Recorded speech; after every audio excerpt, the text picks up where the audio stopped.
জুলাই গণ-অভ্যুত্থানে আন্দোলনকারীদের বেশিরভাগই মারা গেছেন নিরাপত্তা বাহিনীর মারণাস্ত্র এবং শটগানের গুলিতে। জাতিসংঘের ফ্যাক্ট ফাইন্ডিং মিশনের প্রতিবেদনে এমনটাই বলা হয়েছে।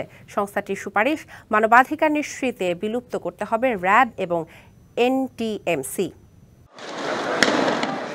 গেল বছরের 18 জুলাই আন্দোলনকারী শিক্ষার্থীদের সর্বাত্মক অবরোধ কর্মসূচিকে কেন্দ্র করে ঢাকাসহ সারা দেশ ছিল প্রায় অচল। রাজধানী ছাড়াও দেশের 47টি জেলায় দিনভর বিক্ষোভ, অবরোধ, পাল্টাপাল্টি ধাওয়া, পুলিশের হামলা, গুলি ও সংঘাতের ঘটনা ঘটে। এসব ঘটনায় নিহত ও আহত হন অনেকেই। সারা দেশে মোতায়েন করা হয় বিজিবি। আন্দোলনের পারদ যত চড়তে থাকে, কঠোর হতে থাকে নিরাপত্তা বাহিনীও। হেলিকপ্টার কিংবা ছাদ থেকে গুলিসহ নির্বিচারে গুলির অভিযোগও ওঠে আইনশৃঙ্খলা বাহিনীর বিরুদ্ধে। প্রতিদিনই বাড়তে থাকে আন্দোলনকারীদের লাশের মিছিল। এবার জাতিসংঘের মানবাধিকার বিষয়ক সংস্থার প্রতিবেদনেও মিলল সেসব অভিযোগের সত্যতা। এতে বলা হয়েছে, সাবেক সরকার এবং এর নিরাপত্তা ও গোয়েন্দা বাহিনী আওয়ামী লীগের সঙ্গে যুক্ত হয়ে সহিংস উপায়ে গুরুতর মানবাধিকার লঙ্ঘন করেছে।